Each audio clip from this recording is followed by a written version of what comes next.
ফিলিস্তিনের অবরুদ্ধ গাজা উপত্যকার মালিকানা নেওয়ার হুমকি জোরালো করেছেন মার্কিন প্রেসিডেন্ট ডোনাল্ড ট্রাম্প।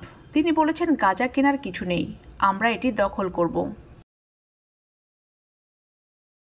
স্থানীয় সময় মঙ্গলবার ডোনাল্ড ট্রাম্প মধ্যপ্রাচ্যের সবচেয়ে ঘনিষ্ঠ মিত্র জর্ডানের রাজা দ্বিতীয় আবদুল্লাহর সঙ্গে সাক্ষাৎকালে কথা বলেন।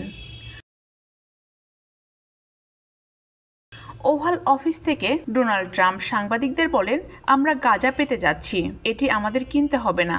মাত্র 12,000 টাকায় সুন্দরবন ভ্রমণ করুন। Your tours and travels Bogura. এখানে কেনার মতো কিছু নেই, আমরা গাজা পাবো, আমরা এটি দখল করব। ট্রাম্প অবশ্য অস্বীকার করেছেন যে তিনি গাজায় ব্যক্তিগত সম্পত্তি তৈরি করার চেষ্টা করবেন।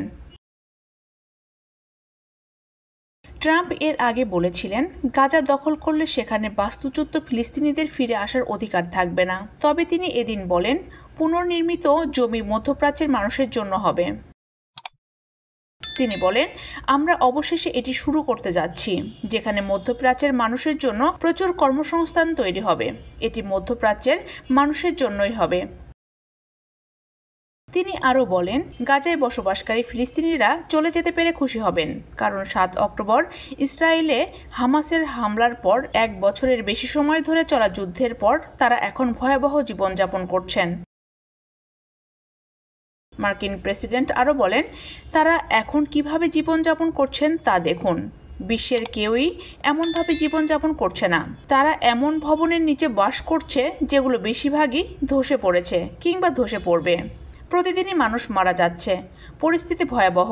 গাজা উপত্যকার চেয়ে খারাপ পরিস্থিতি বিশ্বের আর কোথাও নেই। মার্কিন এই প্রেসিডেন্ট গাজা দখলের ঘোষণা দিয়ে বিশ্বকে হতবাক করে দেয়। ইসরায়েলি প্রধানমন্ত্রী বেনিয়ামিন নেতানিয়াহুর সঙ্গে এক যৌথ সংবাদ সম্মেলনে তিনি বিধ্বস্ত অঞ্চলটিকে মধ্যপ্রাচ্যের রিভেরা তৈরির প্রস্তাব দেন।